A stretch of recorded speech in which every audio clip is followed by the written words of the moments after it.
I'm Maria Menounos, and you're tuned in to AfterBuzz TV, the ESPN of TV talk. Now, let the buzz begin. Hi, everyone. Hi. We are back talking about Sunderland Till I Die. I am Kelsey Meyer, and I am joined by the lovely Toree. Yes. Hey, guys. So happy to be back talking about one of our favorite shows now. One of our favorites, I know. Episode 3, it's called Pride, Passion, and Loyalty.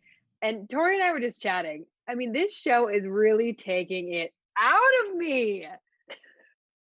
Both It of is us. crazy. What were your thoughts on this episode, Tor? How are you feeling? I'm just so into this show. I just want to know their depths. I want them to do so well. So this episode, we really got to see the behind the scenes of the marketing. And actually, Kelsey gave us a really good fun fact that we actually got to see play out in this episode. So I thought that was so cool to see how they were able to break their attendance records. I thought that was so nice. But we also saw how they have some aggressive PR plans. They are really serious. They had so many meetings. They were staying so late. So many fan things that they were doing to try to get those ticket sales. And I was so happy when they reached their goal, because I was just it played into what we were talking about earlier, how just everything plays a part into the team doing well. So it was nice for them to get that stadium packed as much as they could. It was so nice to see. It was good. It was so good. I think we have to focus on kind of the Christmas spirit that was throughout the episode, which tied into the fans and their support, their continued support, and how they're actually starting to get pumped up with these players because they're doing well, right? And then, of course, you got to talk about Josh again. Josh is still stringing us along. And then, yes, you have what you were just saying, Charlie and his aggressive marketing plan, which I'm sorry I spoiled for everyone in my news recap of the first episode. I had no idea. I'm sitting here watching the episode nice, Kelsey, nice. But it was good. I mean, it ended up going well. But starting off with those fans, right? I mean, how do you feel if you're them? You're being strung along, and finally it's they have these good players. They are supporting them. They're wanting to buy jerseys for the kids for Christmas. They're happy. It's a positive thing for the city. But you never know. It's like walking on ice with this team. Yeah, it was definitely interesting to see, because I think all of us have kind of struggled to figure out what to buy our dads or our brothers. And you're just Right. just get them a ticket to a sports team. And so that's definitely been me in the past. So that was so funny to see, because I'm just kind of I'll just buy them a ticket. So Right. it was funny to see that relatable moment. But like you said, I mean, you never know. I, I always think it's so funny, because it's you have this love-hate relationship with your favorite team. 1 minute you're walking around Yeah. geared out, jersey head to toe, hat, everything, because you're so proud. And they lose the game and you're yeah, never wearing that again. So I was geez, I hope they're not auctioning off these jerseys on eBay, the day after, when they realize that their team isn't doing well. I'm just you just kind of have to live in the moment with this team. Just live on the highs and then You ignore the lows, do. because they can be so bad. You do, and it's so funny. I love how these fans, I feel approach this team, and they're so used to it. They're so used to being the underdog. They've gone through this for years. They've had highs, they've had lows. And we've talked about this in the previous episodes. When they're low, these fans are even on. They're even committed, and it's they're swearing at everyone, they're swearing at the owners, they're swearing at the players, but they're still there and they're committed and they're passionate. And it's almost I don't know if I would want that more versus, it's you're grateful for that. I'm sure these people and players are so grateful for that, but it's oh my gosh. So yeah, the highs and lows, but right now they're on a high, Exactly. except for we still have all this beef with Josh. I'm boy, you are stressing me out. It's nerve-wracking to watch, because I mean, we can't deny that he's a great asset to the team. Right. We already know that if they lose him, it is going to affect the team drastically. I mean, that's not to say that they'll just go on this losing streak, but they'll definitely be affected. They'll have to rework their strategy, rework their team work ethic. It'll just be a lot for them to do. And honestly, I don't even know if they can afford to lose him or bring on anybody Mhm. else, because we're still trying to dig ourselves out of this. I say ours. See, I'm so invested I into this team, I know. but they're trying to, dig themselves out of this financial hole. So I can just only imagine, trying to convince someone to come to this team. I mean, you have to bring some money to the table to bring on to a team that everyone's kind of not so sure about. So I think it's just going to make a huge shift, whether he decides to stay or leave. And like you say, he's leaving us in this limbo. Like I thought we were definitely going to figure it out this episode. We did Mhm. not. So I have to wait and sit tight again. No, and you're so right. I mean, it's such a limbo, and you don't know, and there's a pit in your stomach, and they keep giving you kind of like inclinations of, oh, his manager's still being crappy. He doesn't know what to do. He doesn't know what to say, and you're almost angry with him, and you're like, stay with your team. But then I have to remind myself, I'm like, this kid's so young. This kid is so young. I feel like I was constantly checking myself throughout this whole thing. I'm like, okay, first of Yeah. all, Kelsey, stop being so invested. But also, it's hard not to be. And second of all, it's like, what would you do if you were in his shoes? I wouldn't know what to do. But it's stressful. So I feel like we will definitely find out next episode, but I was hoping that we would this one as well. For sure. For sure. I I was like, definitely am curious to see, what decision he makes. I know last episode we definitely talked about whether that we understood the position that he was in. So it can definitely go 50-50. I mean, we never know. what I find interesting is the impact, and I think that they don't talk about it that much. They give it you a little glimpse of it, the impact that these certain players with these transfers and such have on the other players. You Hmm. have what's his name, Luke O'Neill, or one of the other like backup midfielders, right? And he's in there like, oh yeah, Josh is such a huge part of our team. Like he supports me, I support him, sort of thing. But when he's in, I'm not playing. When I go in, like I kind of am taking over for him essentially. And I don't know, it's so interesting. You forget that part of a team, right? And I feel like it would be so hard to see one of your key people go, but also maybe like somewhat exciting for those players who want a chance. But then you're also like, well, we want to win. So I don't know. What were your thoughts on that? Yeah, I mean, just hearing him say that, he looks up to him and he wants him to stay, but he understands. It's just like you said, it was just the whole dynamic is just kind of like, oh, what is the best decision? Like you just kind of you're pulled into everyone's aspect. Like you're pulled into Josh's aspect, you're pulled into the staff's aspect, you're pulled into kind of, I guess, the other underdogs on the team. Like you're just trying to figure out what would be best. Like you said, like is our goal to just win? Is our goal to try to like keep this family together in a sense? Is our Mhm. goal to want to help the individual players meet their individual goals, whether it's with the team or without the team? It's really hard, like I said before, just kind of like making decisions in a team that are also beneficial to you.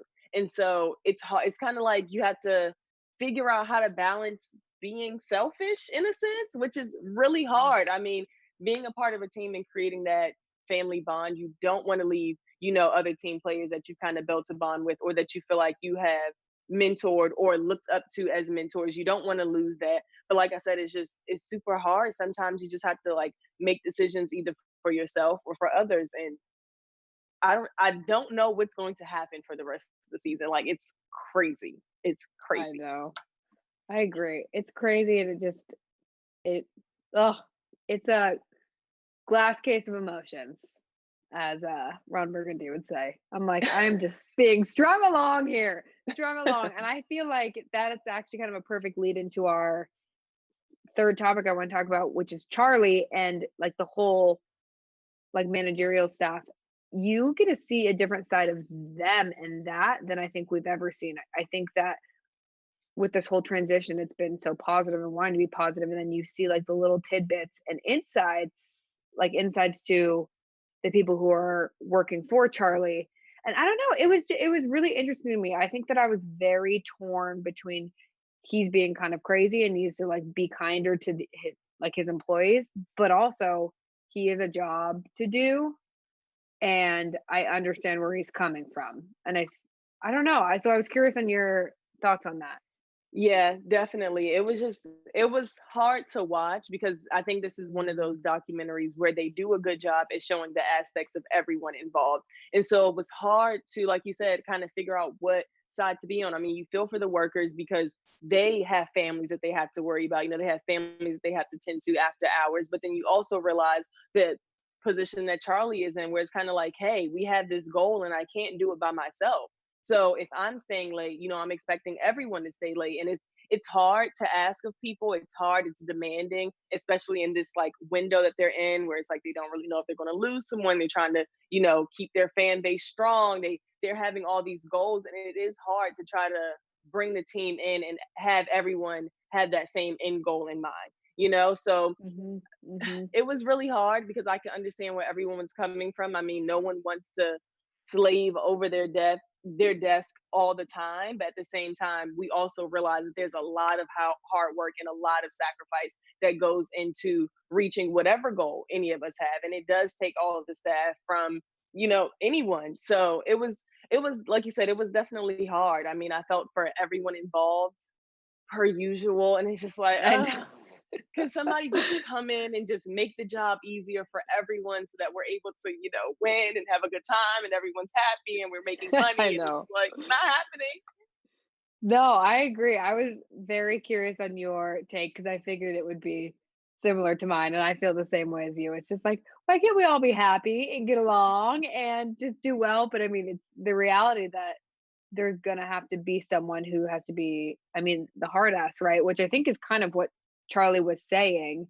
But then you go to some of like the women you talk to and like his employees who are like, okay, yes, we understand that. And sometimes he pushes us, or not pushes us, but like pushes things too far. And Mhm. sometimes it's like just enough. So it was very, very interesting to kind of see that unravel. And you're like, whoa, this is almost almost a negative side of this new positive staff that comes in, but then it ends with them hitting the numbers, them exceeding the numbers. So it is Yeah. positive. And I mean, it was expected. I knew that it wasn't going to be just rainbows and unicorns this whole time. I mean, we all know that they came in, like we said, trying to dig themselves out of this deep hole. And I knew that brings on a certain level of stress. And it's not always going to be, you know, smiling and let's just have this 5 minute meeting telling each other how much we love the work that we're doing. It's not always going to be that. And so I knew it was coming. So I think I was a little bit more prepared to see it. So I didn't like, you know, hurt my feelings too much. But I'm just glad that it was able to pay off because I hate when people are putting all this energy and all this stress and staying late hours and the goal is still not met. So I was really happy to see that they were able to kind of see the fruit of their labor in a sense with breaking records and things like that. So it was a nice balance. It was a nice balance of stress and also positive outcome. I agree.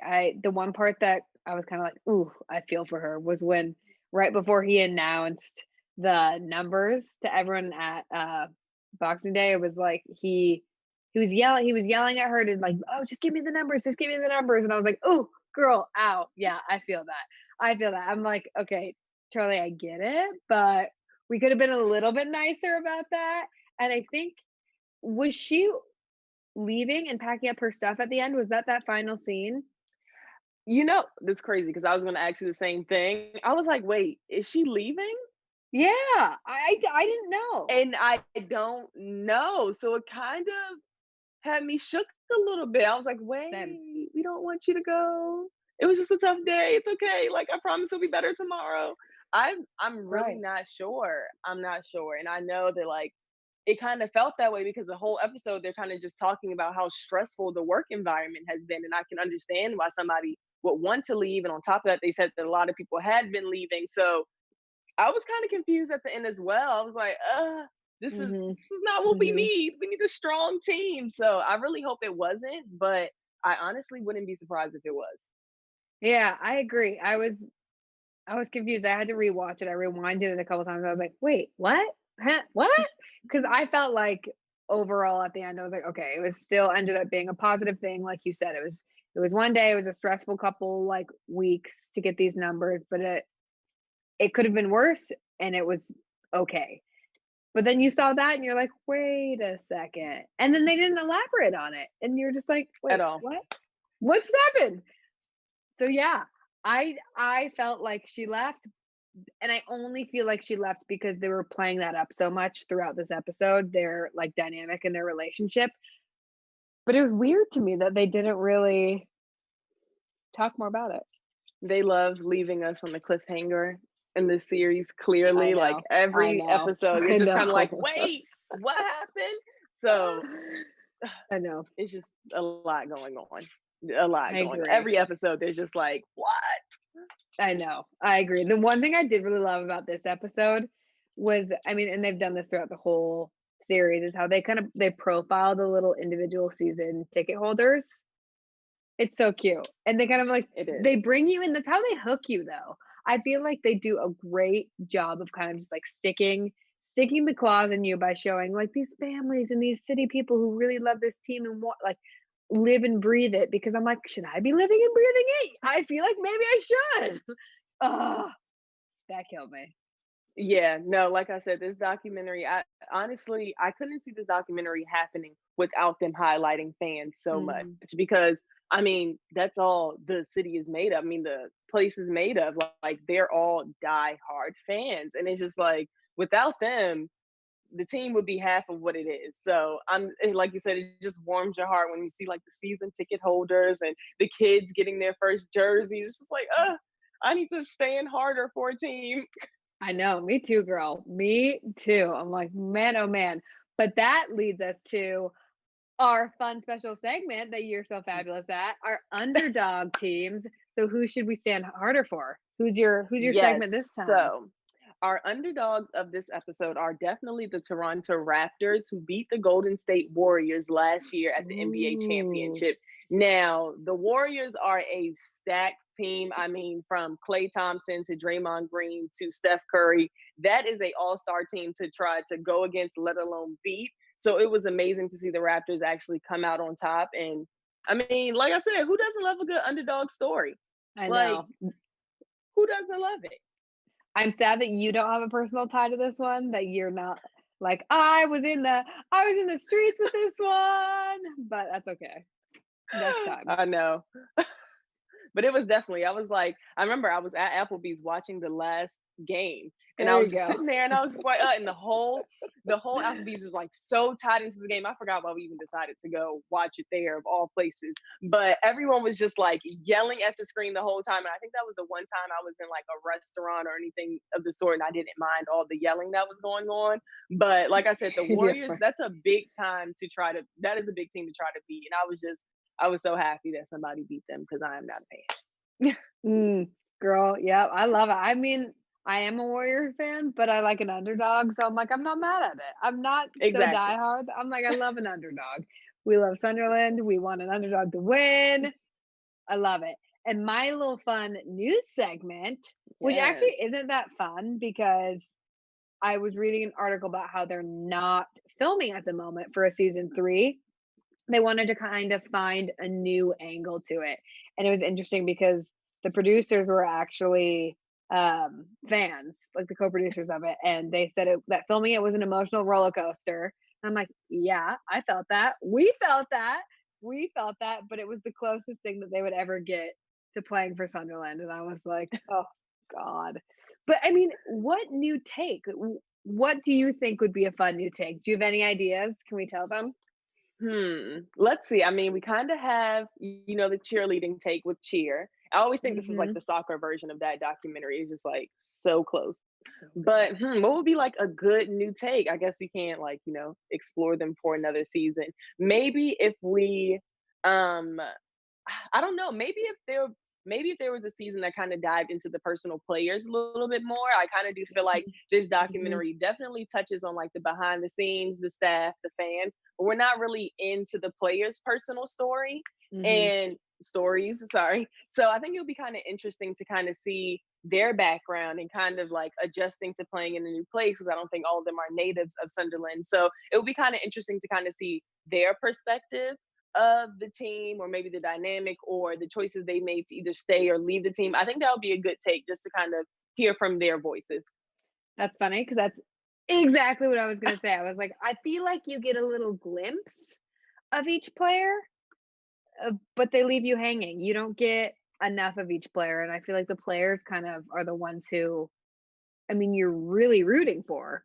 In the end, it's like, yes, okay, the owner is amazing, the fans, yes, you want everyone to succeed, but it's the players who are down there on the field. So I would love that take as well.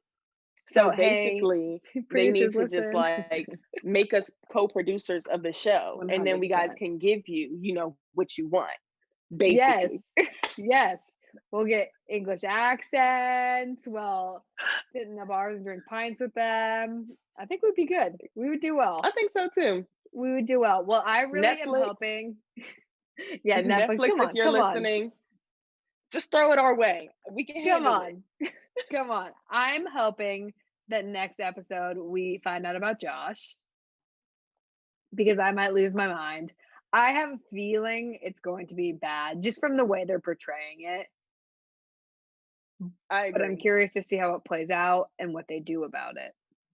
Same. I'm definitely kind of curious to see what type of damage control they are going to do if it happens. Mhm. Like you said, I'm kind of leaning towards that he is going to end up leaving just because, like you said, they've led up to it so much. So I'm interested to see how they're going to handle that stress because I can only imagine the stress that that's going to bring if he decides to leave. Agreed, girl. Well, thank you all so much.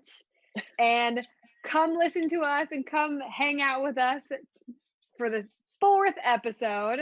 Like and subscribe and comment and all of the above. We love our AfterBuzzers, so let us know what you want to hear, what we should talk more about. What are your thoughts? We love it. We love the show. Tori and I are very passionate, clearly. Yes, Huge football fans now. So exactly. big fans. And Tor, tell everyone where they can find you on social media.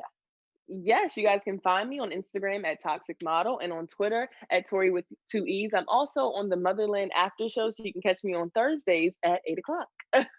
Yes, I love it. And I am Kelsey Meyer and Kelsey Meyer 2 on all social media. So find me there and come join us for the next one. We'll see you guys soon. And thank you. Bye. Our founder, Keven Undergaro, and me, Maria Menounos, would like to thank you for tuning in to AfterBuzz TV. Remember, we're not just the first, we're the biggest in the world, and we're the only destination for all your favorite TV shows. Whatever you crave, we've got it. So go to AfterBuzzTV.com and check out our lineup. Buzz you later. The views expressed herein are those of the hosts only and do not necessarily reflect the views of AfterBuzz TV or its owners or principals.